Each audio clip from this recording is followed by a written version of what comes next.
Toya was an ordinary, underachieving loser in high school, trying his best to prepare for the national exams so he doesn't end up working at Mickey D's for the rest of his life. But while he's trying his best to stay focused and study, his classmates are busy goofing off and talking about a recent string of killings that have been happening in the city lately. Apparently, whenever a victim is killed, people have reported seeing petals in the area, so everyone is starting to think the petals might have something to do with the serial killer. But Toya couldn't care less about any of that. A few moments later, the homeroom teacher comes in and asks for the class's attention because he would like to introduce a new student to everyone. However, as he calls the new student in, she completely ignores the teacher and the rest of the class, just so she can walk right up to Toya and introduce herself as Heido. Toya has no idea why this random girl is paying so much attention to him, but he knows better than to get himself involved with crazy main character stuff, and she looks like a textbook MC, so he gives her a half-assed response and turns back to his studying. The girl takes a seat next to Toya and doesn't say another word to him for the rest of the class. But after school is over for the day and Toya is on his way home, she comes looking for him and jumps onto the railing next to him.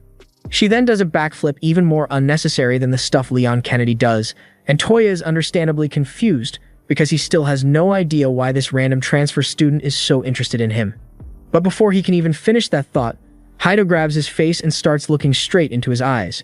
This freaks Toya out, so he pulls away from her and says he's got to go to cram school now before walking off. As he's leaving, Heido starts talking to someone named Neumann on her phone and tells them that she was right about the look in Toya's eyes. And that single sentence means Toya is officially wrapped up in the plot, so there's nothing he can do about it now.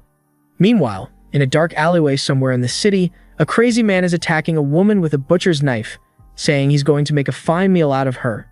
And this alleyway happens to be right around the corner from the cram school Toya goes to, so the plot is already not looking good for him.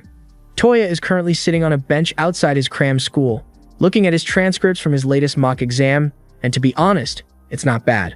He's got a 70% average, but that's nowhere near enough to get him anywhere in the Asian school system.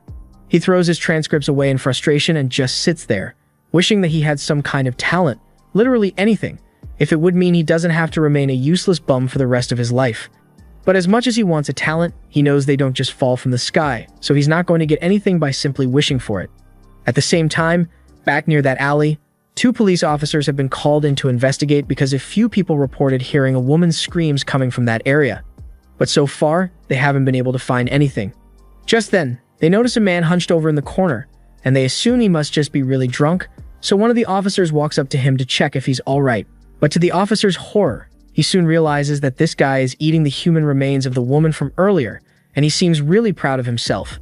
The officer can immediately tell that this dude ain't right in the head, so he pulls his gun, fully prepared to pump him full of lead if he makes any sudden moves.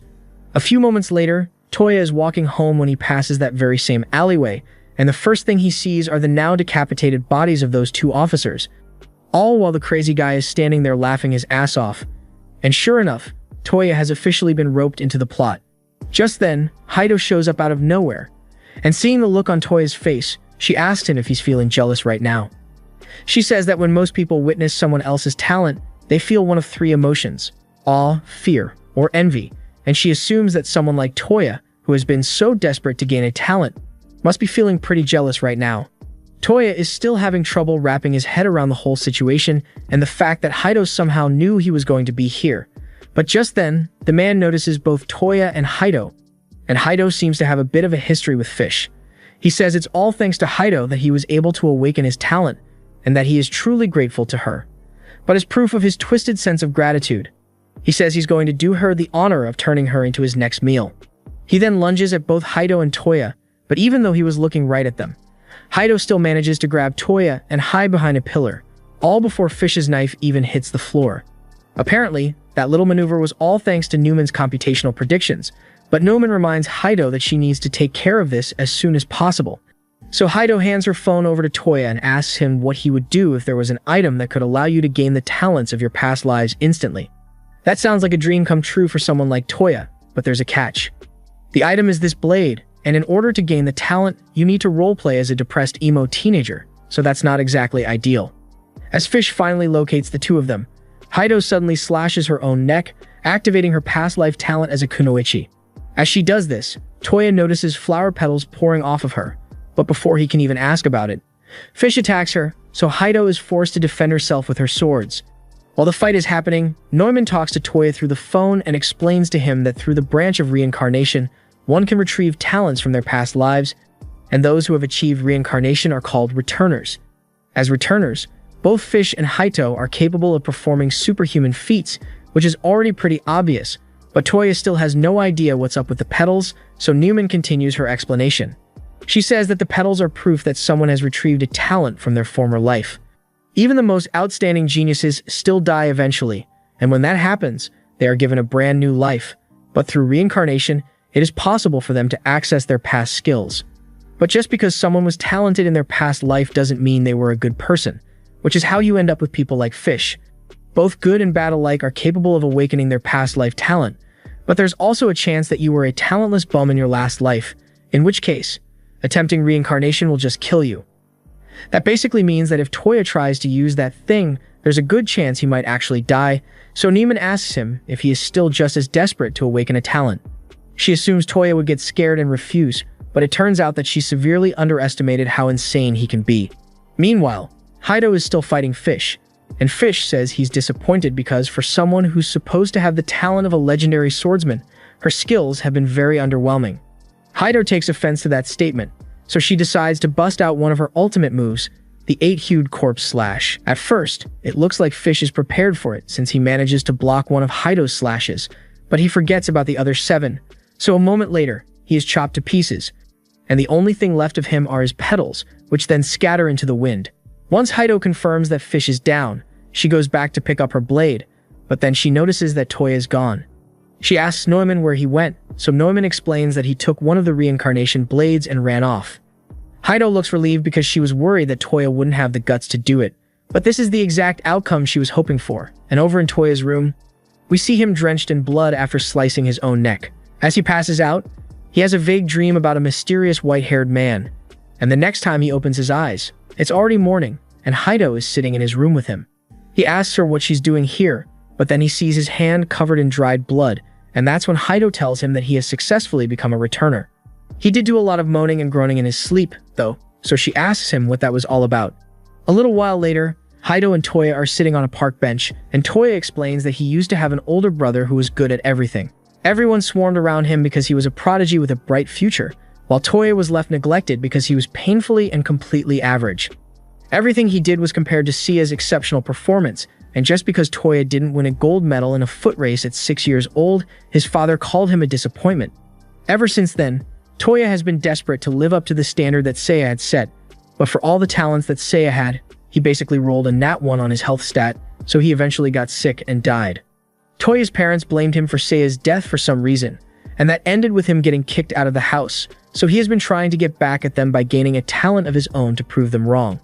Haito now understands why Toya was so desperate to get a talent, but desperate is an understatement because Toya literally tried every skill out there, and he was never any good at them. Haito says she understands how Toya feels because in a way, she's just like him. Toya is a bit confused by that statement, so he's about to ask her what she means by that, but before he could do so, she suddenly receives a message from Neumann asking her to come over. A few minutes later, they arrive in Neumann's room, and just by looking at the place, you can tell that Neumann has never touched grass before, mostly because she can't walk. Toya recognizes her voice as the one from the phone yesterday, and Haito asks Neumann where everyone else is because it's awfully empty here. Neumann explains that all the others are currently out on missions to defeat evil returners. After all, that is their main mission, here at the Forest of Greats.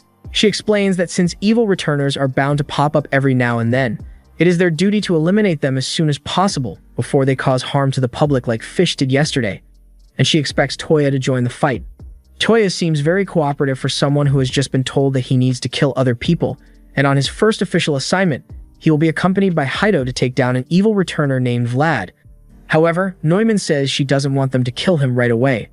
That part is a little confusing for Haito, since killing evil returners is her job, but Neumann says she wants to gather some information on Vlad's talent, so they just need to keep him busy for 10 minutes, and after that, they can kill him.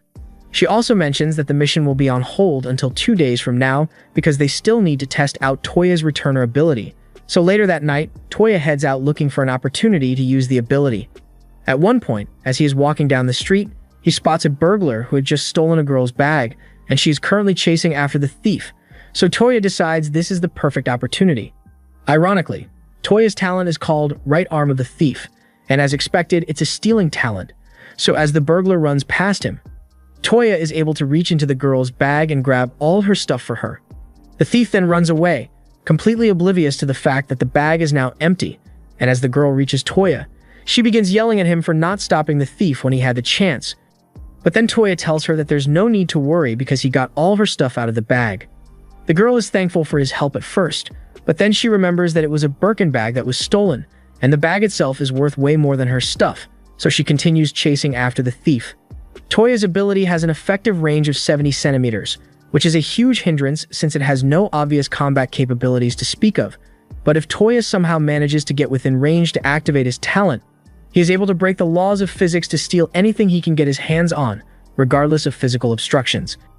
And its effectiveness isn't limited to just items either, because in that brief moment, Toya is also able to steal the blood out of the thief's veins, so he is currently collapsed on the floor. By all indications, this is a power that seems evil, but as long as Toya doesn't use it for bad purposes, then there's no problem. That said, that guy wasn't a returner, he was just a regular thief, so a death sentence for stealing a purse seems a little too extreme. 2 days later, it's time for the mission to eliminate Vlad, so Heido and Toya go out into the forest to fight him. Toya has to keep his distance, while Heido takes the lead since he doesn't have much combat experience. The initial goal here is just to keep Vlad busy for 10 minutes so Neumann can gather information on him, but his talent allows him to create countless sharp spikes from the ground, and that makes it difficult for Heido to stay safe while fighting him, so she eventually gets stabbed in the shoulder by Vlad. Heido is down for the count here, so even though the 10 minutes are almost up, Neumann gives up on trying to gather information on Vlad and tells Toya to get out of there before he gets killed as well. But Toya doesn't feel comfortable leaving Heido to die in a situation like this. Vlad is about to finish Heido off when all of a sudden, an arm reaches through his chest, which catches him off guard because there's supposed to be a stone wall behind him. It turns out that Toya used the stone wall as cover to reach into Vlad's body, and Vlad assumes he had intended to steal his heart, but because he's still unaccustomed to his ability, he misses the mark and ends up stealing nothing. Vlad mocks Toya for failing at such a clear opportunity for victory, and given the circumstances, there's no way that Vlad could lose to him now that he knows what his ability is, so Toya and Haito are pretty much doomed. However, just then, a dark aura fills the air, and a loud voice orders Vlad to withdraw immediately. Vlad tries to tell his boss that he was just about to finish off these brats, but his boss makes himself very clear that Vlad is to withdraw at once, so he reluctantly runs away, leaving Haito and Toya alive. Later on, Toya is standing alone by a bridge when all of a sudden, he is cornered by Vlad. Vlad demands that he return what he stole from him that day, and at first, Toya tries to play dumb and act like he has no idea what Vlad is talking about, but Vlad says he knows Toya must have stolen his talent.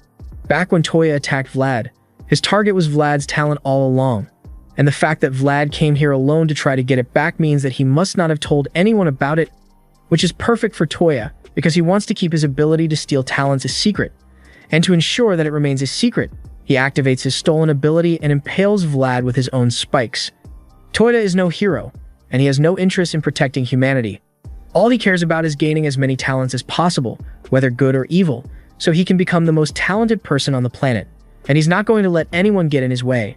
The next morning, Newman calls to wake Haito up, and she's a little confused because from what she can see, it looks like Toya spent the whole night studying, and she didn't think he was the kind of person to continue putting in pointless effort even though he has already awakened a talent.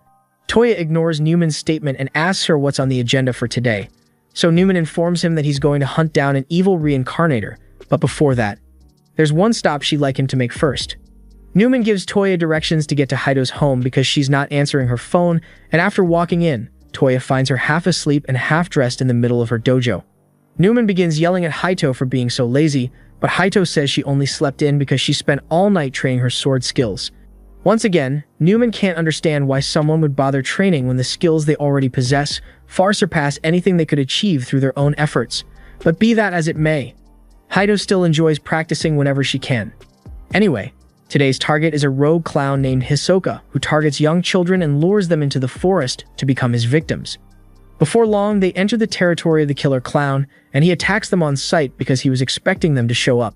Haito immediately activates her powers, and Hisoka assumes this will be easy, since all he needs to do is keep his distance and use his nen.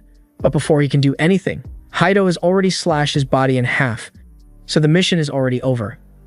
This is technically a success, but Newman is pissed that Heido took the clown out so easily when this was meant to be an opportunity to let Toya get some real combat experience. She apologizes for jumping in so quickly, but she just thought the clown looked like an easy target, so she couldn't help herself. However, it looks like Heido and Toya weren't the only ones who were after the clown because there was a whole strike team tailing him, and now that they've seen Heido take the clown down so easily, they decide to begin following her as well so they can figure out the secret of these petal spreaders.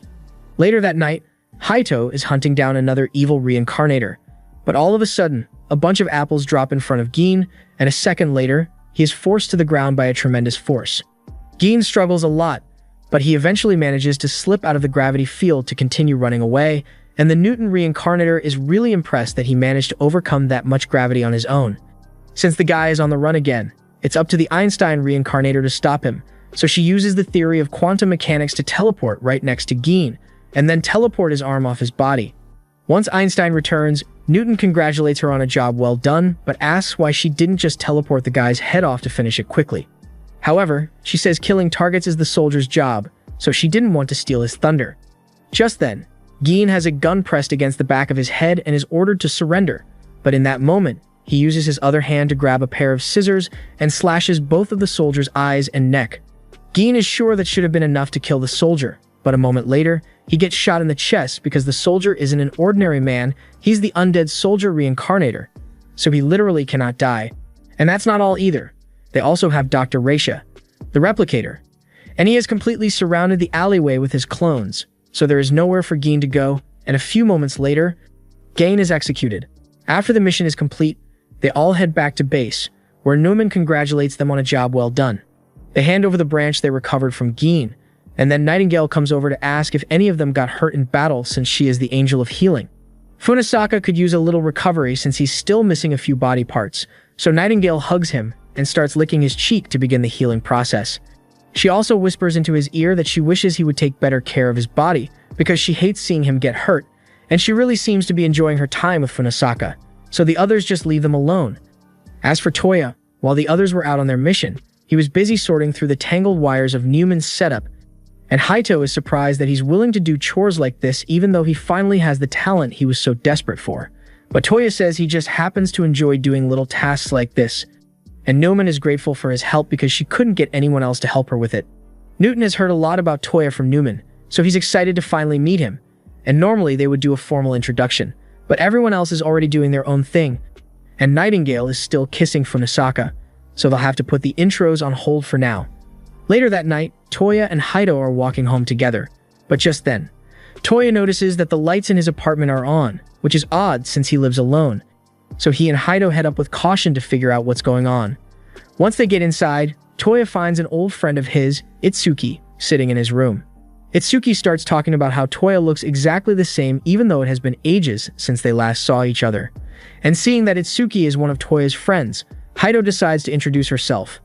Toya mentions that despite how he may look, Itsuki is actually exceptional when it comes to martial arts, so much so that he was hailed as a child prodigy right alongside Toya's brother. And he is currently the head of a special forces unit in the military. He's not a bad guy, but Toya thinks he's really annoying because he takes every chance he can get to brag about his achievements. After settling down, Toya asks Itsuki what he's doing here, so he explains that he heard that Toya had been skipping school a lot lately, so he was concerned that something might have happened to him. But it looks like he was worried for nothing because he assumes Toya has just been busy with his new girlfriend. He honestly didn't think Toya had it in him to bag such a pretty girlfriend, and even though Toya tries to explain that he's got it all wrong, Itsuki thinks he's just embarrassed, so he tells him there's no need to hide this kind of thing from him since they've known each other for so long. Hearing that gets Heido curious, so she asks just how long they've known each other, and Itsuki takes out a picture from several years ago to show her. The picture was of Itsuki, Toya, and Sia, and since the three of them spent so much time together back then, Itsuki views Toya as his own little brother now. He always thought Toya and Seiya made an adorable pair because Toya always did everything in his power to catch up to Seiya, and Seiya would often slow down a little so he wouldn't leave Toya behind. He wonders how Seiya would react if he were here to see that his younger brother got a girlfriend. Though now that he thinks about it, Seiya never really paid much attention to little details like that, not because he didn't want to, but rather because he never had the time to since he was so busy. It's what you would call the curse of the talented, but Toya probably wouldn't understand what he's talking about. Anyway, he doesn't want to take up any more of Toya's quality time with his girlfriend, so he says he's leaving now. But Toya can't stand the fact that Itsuki still thinks he's talentless, so he stops him and announces that he finally has a talent of his own. Toya then activates his powers, and rather than being shocked, Itsuki looks pissed because he already knew about the reincarnators and how they work, and he's disappointed to find out that Toya really is one of those losers who rely on power they didn't earn. Haito gets offended and yells at Itsuki to take that back while holding him at sword point, because she says he would never understand what people like her and Toya had to go through before getting these powers. However, Itsuki says that just sounds like excuses a useless loser would make. Hearing Itsuki call her useless sends Haito over the edge, so she attempts to slash him. But Itsuki's martial arts talents are no joke, so he easily evades her attack and knocks her feet out from under her before pinning her to the ground. He tells her she's lucky that she's Toya's girlfriend, because otherwise, he wouldn't have taken it so easy on her after a stunt like that. And Toya can't even be upset about what happened because Haito did try to kill Itsuki just now. As Itsuki is leaving, Toya admits that using the reincarnator power was indeed a cheap shortcut, but he plans to use this power to gain talents of his own so he can one day surpass Seiya, and hearing that, Itsuki leaves without saying much. Outside, around the corner, a group of special forces units were lying in wait because the real reason for Itsuki's visit today was to confirm if Toya really was one of the reincarnators, but even though Toya had confirmed it, he still tells the unit to fall back because he doesn't want to hurt his friend. Dr. Yoshiki is disappointed to hear that Itsuki doesn't intend to capture those two because he was really hoping to get some new samples of the reincarnator petals, but Itsuki tells Yoshiki that he already has more than enough samples, so no one is allowed to engage here. Meanwhile, back in Toya's room, Haito is sulking in the corner, because not only did she lose her cool, she also got absolutely manhandled even with her talent activated. Seeing Haito so depressed, Toya finally understands what she meant when she said she is really similar to him. She explains that before obtaining her talent, she was an ordinary useless girl. So useless, in fact, that she was abandoned at birth. She grew up in an orphanage, and kids who live in orphanages are pretty mean, so she was constantly bullied, especially since her hair was a different color. She cried herself to sleep every night, and the staff didn't care enough to do anything about it, so they all just pretended they didn't notice. However, one day, she was taken in by a kind man who took her to his dojo and promised to train her. Haito was happy to finally have a place to belong, but because the family was built on long-standing rules and traditions, there were many who were against the master taking her in, but he didn't care about their objections and took Haito in regardless. He gave her all the love and attention she could ever ask for, and Haito wanted to repay him by working hard to master the sword, but no matter how much she trained, she could never improve because she had no talent for the sword. She desperately wanted to gain talent so she could make her father proud, and that's when she heard a rumor that a branch of reincarnation could allow her to awaken a talent. She searched all over the place until she eventually found one and awakened the sword skills of Musashi. But in her excitement to show her father her talent, she went too far and nearly killed him. He managed to survive, but he was left crippled and unable to hold a sword ever again, so the dojo was shut down, and the family kicked her out for what she had done. She doesn't want to let things end this way, so she plans to make things right by becoming a full reincarnator and reopening the dojo for her father. But this is the first time Toya has heard of a full reincarnator, so he doesn't know what she's talking about. Meanwhile, Itsuki and Yoshiki are driving back to base, and Itsuki really wishes he could have skipped that reunion because he didn't mean to say all that stuff back there, but he really is disappointed that Toya ended up this way. And what makes it even worse is that all this is exactly what the prophecy they received talked about, so things will only go downhill from here. Back at Toya's house, he asks what a full reincarnator is supposed to be, and Newman chimes in to explain that everyone back at the Tree of Greats is a full reincarnator, except Toya and Haito. The main difference is that while Haito and Toya have a limit on how long they can use their abilities, the other full reincarnators have no cooldown at all and are always in their talented form. This state can be reached by using your talents more and more in battle until you simply don't return to normal, and despite how sketchy that sounds, that's exactly what Haito is aiming for, because the only way she'd be able to face her father again is if she were to go back as Musashi Miyamoto. Later that night, Toya calls Haito out to the school because he has something he wants to show her. First, he makes her turn her phone off so Newman won't be able to listen in, and once he's sure it's safe, he reveals that his talent allows him to steal the talents of others. Haito tells Toya she's impressed because his talent is really useful, but Toya asks her if she's sure she wants to be celebrating this, because in the pursuit of talent, he would no doubt target his friends if it was necessary. However, something like that doesn't bother Haito because she would do the exact same thing if she was in Toya's shoes. She's rooting for Toya to do the best he can, but she's also a little annoyed, so she pushes Toya against the wall and asks him why he hasn't tried to steal her talent yet. She knows the relationship wouldn't stop him from doing it if he wanted to, so it must mean that he thinks her talent isn't worth stealing, and she's totally right. She won't deny that her talent isn't great right now, but she swears that she is going to train it until Toya is forced to acknowledge that it is a great talent and try to steal it from her. Toya understands what she's trying to say, so he promises to amass a collection of talents worthy of rivaling her in the future, as the two of them have now formed a bond as rivals. This was the end of episode 2. Subscribe to not miss the next part.